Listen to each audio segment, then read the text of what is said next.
नमस्कार।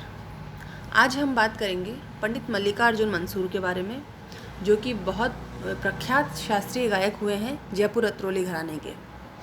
इन्होंने अपनी तालीम मंजी खां साहब, भुर्जी खां साहब और उस्ताद दलादिया खां साहब से भी प्राप्त की है। इसके अलावा इन्होंने ग्वालियर घराने के जो कलाकार हैं उनसे भी इन्होंने संगीत शिक्षा प्राप्त की अपने प्रारंभिक समय में। तत्पश्चात इन्होंने जयपुर घराने की तालीम हासिल की। इनका जो जन्म है वो 31 दिसंबर 1910 को हुआ था।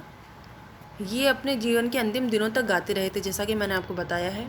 इनके जो पिता हैं भीमरायप्पा, वो मंसूर गांव के मुखिया थे और लोक नाट्य और संगीतज्ञों के संरक्षक थे।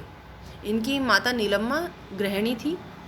वे अपनी मधुर और मीठी आवाज़ में लोरी और भजन गाया करती थी और ये सुनकर ही मल्लिकार्जुन जी के मन में संगीत की जो एक स्वर लहरी थी वो गूंजने शुरू हो गई थी।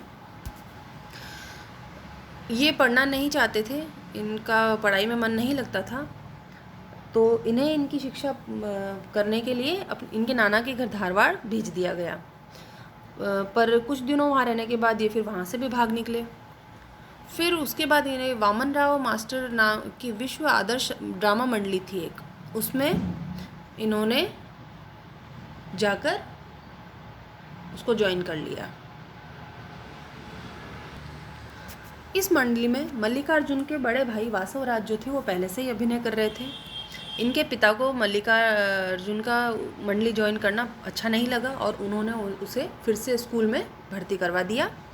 लेकिन कुछ समय पश्चात फिर से मल्लिकार्जुन स्कूल छोड़ दिए और इस मंडली में शामिल हो गए। इस मंडली में रहते हुए उन्होंने कृष्ण, प्रहलाद, ध्रुव आदि बाल भूमिकाएं निभाई।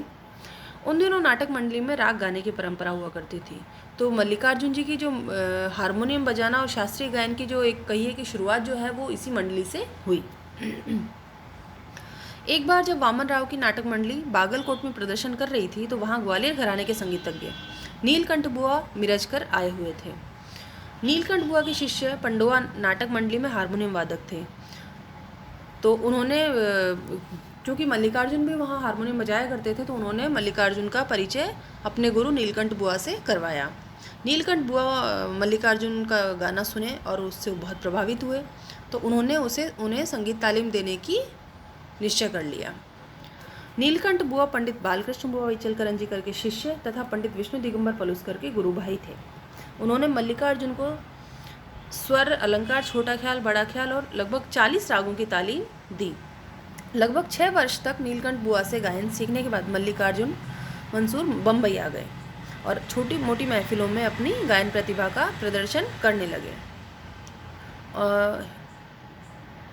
1933 में उनके शास्त्रीय गायन के कई रिकॉर्ड भी जारी किए गए, जिनमें राग गौड़ मल्हार, शंकरा, मालकोंस, कालिंगड़ा, गौरी, तोड़ी, नाट्यगीत, भावगीत और ठुमरी आदि शामिल थे।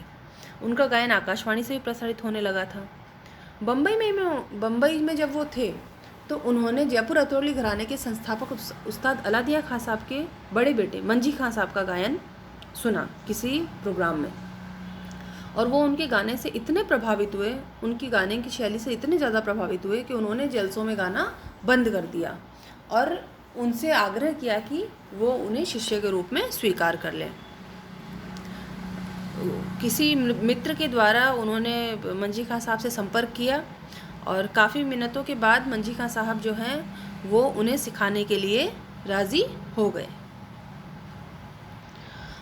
मल्लिकार्जुन उनके गंडाबंद शागिर्द बन गए और उसके बाद गुरुकुल पद्धति से उन्होंने रोज़ाना संगीत सीखना शुरू कर दिया।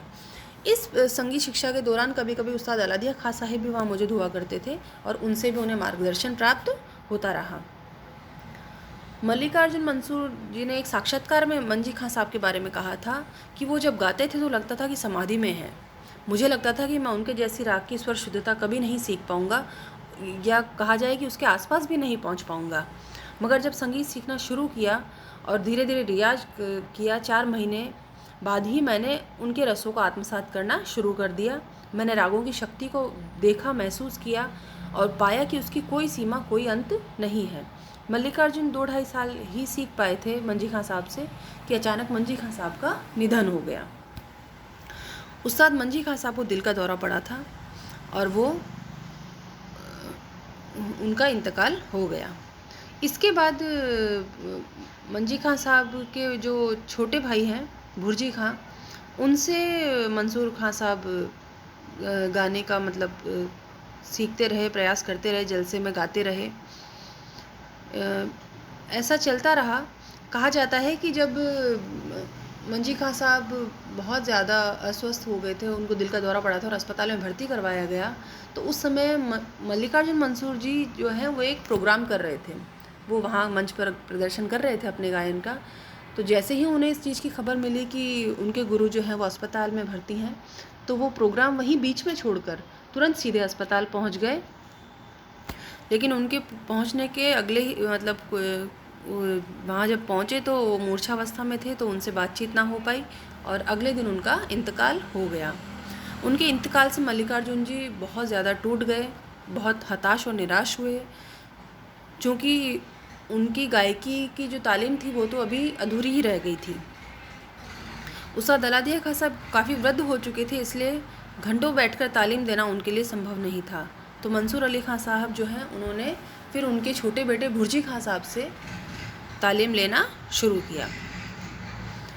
तो मंसूर खां जब भुर्जी खां साहब के पास गए शिष्य बनने के लिए, तो उन्होंने उनसे गाना सुनाने का कहा। तो मंसूर खां ने जब तानपुरा उठाकर राग गौड़ सारंग गाया, तो कुछ और भुर्जी खां जो हैं वो स्वयं उनके साथ में तबले पर संगत कर रहे थे। कुछ ही देर बाद भुर्जी खां रोने लगे और कहा कि मंसूर, तुम्हारा गाना सुनकर मुझे बड़े भैया मंजी खां साहब की याद आ गई। मल्लिकार्जुन मंसूर जो थे वो मंजी खां के गायन की कहिए कि एक प्रतिमूर्ति थे। उनका गायन जो था वो काफ़ी हद तक मंजी खां साहब जैसा ही था। उन्होंने इस कदर उनके गायन को आत्मसात किया था। इसके बाद उन्होंने उन्हें खास लयकारी और पुराने रागों के भेद की तालीम दी। इसके अलावा धनश्री, त्रिवेणी, पटमंजरी, अनेक जो तोड़ी के प्रकार हैं, बिलावल, मल्हार, कानड़ा आदि कई रागों की उन्हें तालीम भुर्जी खां साहब द्वारा दी गई। मल्लिकार्जुन मंसूर जी ने भुर्जी खां साहब के बेटे अजीजुद्दीन खां साहब से भी कुछ समय तक संगीत सीखा। अलादिया खां साहब ने एक बार मंसूर के बारे में बेगम अख्तर से कहा था कि ये हमारे घराने का अर्जुन है। पंडित ओमकारनाथ ठाकुर अक्सर कहा करते थे कि मंसूर को दत्तक पुत्र के रूप में अतरौली जयपुर घराने को दे दिया है, क्योंकि उनकी जो संगीत शिक्षा की तालीम थी वो ग्वालियर घराने में हुई थी शुरू, नीलकंठ बुआ मिर्जकर वाले से। लेकिन उसके बाद वो जयपुर घराने में मंजी खां के शागिर्द हो गए थे। मल्लिकार्जुन मंसूर एक अच्छे गुरु भी थे। उनके एक आध्यात्मिक गुरु थे जिनका नाम था मृत्युंजय स्वामी। उनका भी उनके जीवन पर विशेष प्रभाव पड़ा। वो पहले बहुत उग्र स्वभाव के थे, उनके संपर्क में आने के बाद वो शांत हो गए और संगीत की जो साधना है उसमें वो एकदम लीन हो गए। उनकी गायकी में ग्वालियर और जयपुर अतरौली घराने की गायकियों का अद्भुत सम्मिश्रण देखने को मिलता है।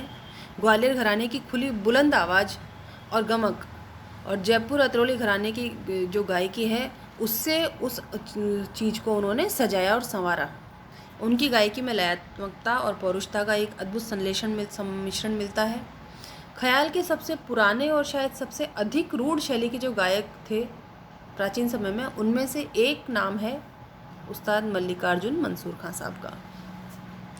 उनकी गायन तकनीक न सिर्फ गायकों की नई पीढ़ी को प्रभावित करती है, बल्कि कंठ और सुर के बीच की कुछ सीमाएं भी जो हैं उन्होंने तोड़ी, उसका आज भी कोई तोड़ नहीं है। आप अगर उनका रिकॉर्ड सुनेंगे तो आप इस चीज़ को सहजता से महसूस कर पाएंगे।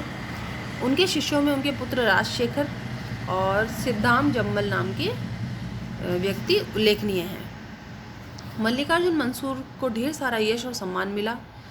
21 की आयु में उन्हें गडक के संगीत प्रेमियों ने संगीत रत्न की उपाधि से विभूषित किया।